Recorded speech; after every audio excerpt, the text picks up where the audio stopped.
they brought a lot of the wartime programs back during the Great Depression and had some of the same people operating them.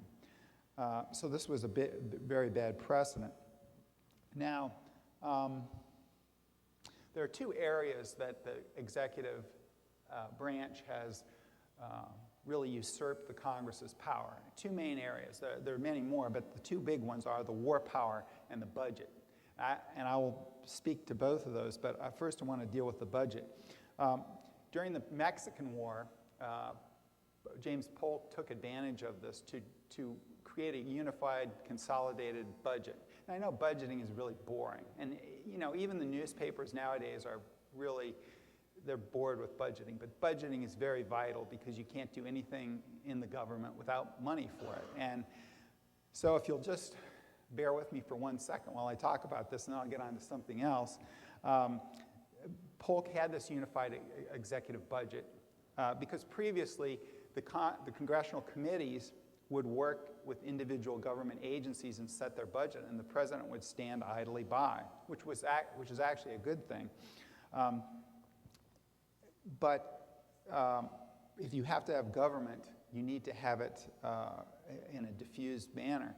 Well, what happened was Warren Harding, after World War I, first, before World War I, this is an example of how warfare affects the political, the political milieu. Before World War I, William Howard Taft, tried to get Congress to grant him this consolidated federal budget, so the president could have control over and take in the agency's budget request, massage it, do whatever he wanted, and then send it to Congress. Congress would not let him do that. After World War I, Harding tried the same thing, and he was given this power.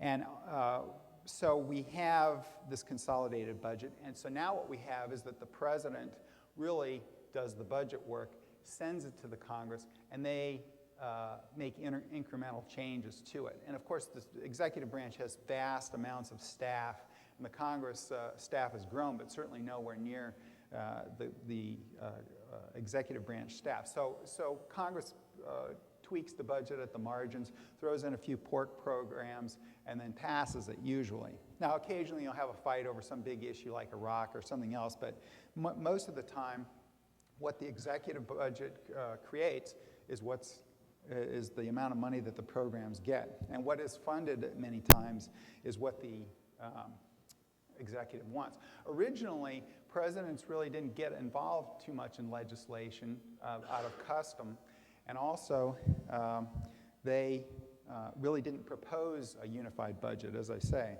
So this was a big development. Now we go on to FDR. Now, FDR has gotten either much credit or much blame for increasing the size of government. And, of course, in this audience, it would be blame. But I think Woodrow Wilson is a bigger culprit because he set the precedent. Of course, FDR ran with it and created all these agencies.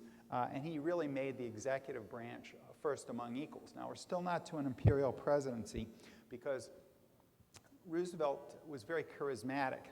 And contrary to popular belief, he really wasn't very good at passing legislation. Most of the New Deal was generated in Congress.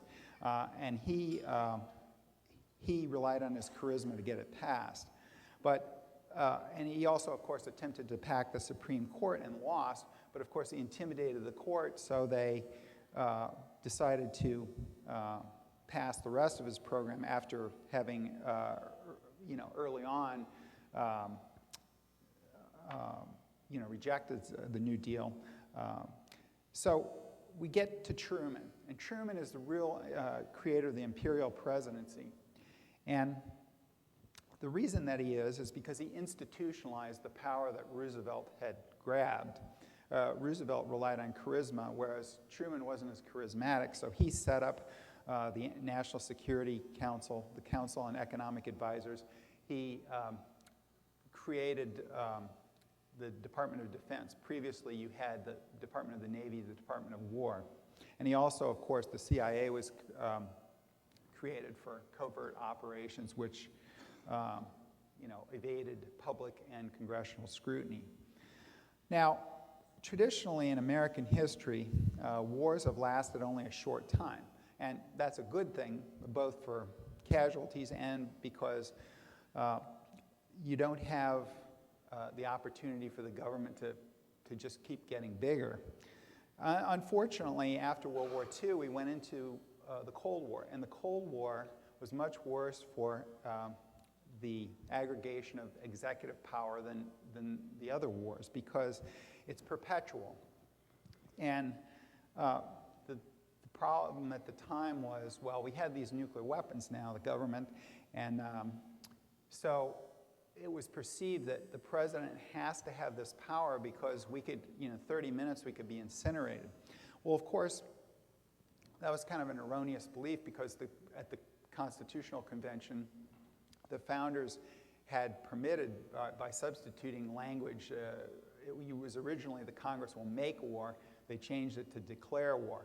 So this, and the debates, I think, bear this out, that the president does have the right, if the country is under direct military attack, to respond because the legislature may not be in session or whatever. Now, the legislature is expected to ratify the president's decision after he does that. But of course, we haven't fought a defensive war in many, many years. And what I mean by defensive is most of our wars have been overseas. We haven't been attacked per se in a long time. Now, you can say, well, 9/11 was an attack, but the response was overseas. We weren't defending against invading hordes on our shores. So the problem that we have is that this idea that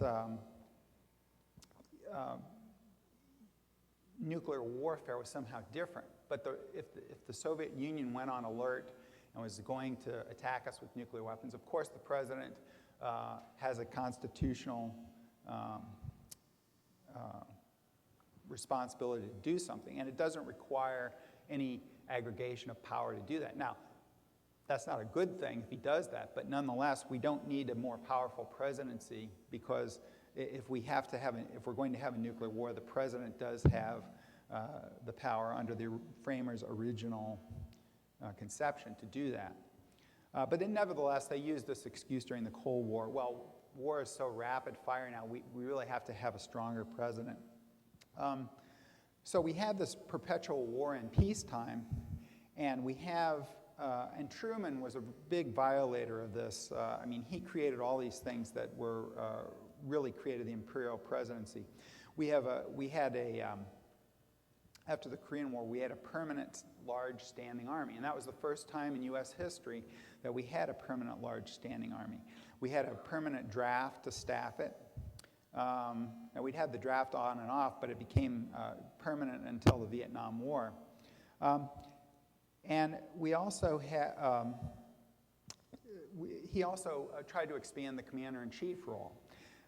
And he tried to nationalize the steel and other industries during the Korean War, saying that, well, we need the steel to fight the war. And the Supreme Court said, well, you're the commander-in-chief of the armed forces, not the country. And I think that's a very good statement, and they beat him back on that one point. But unfortunately,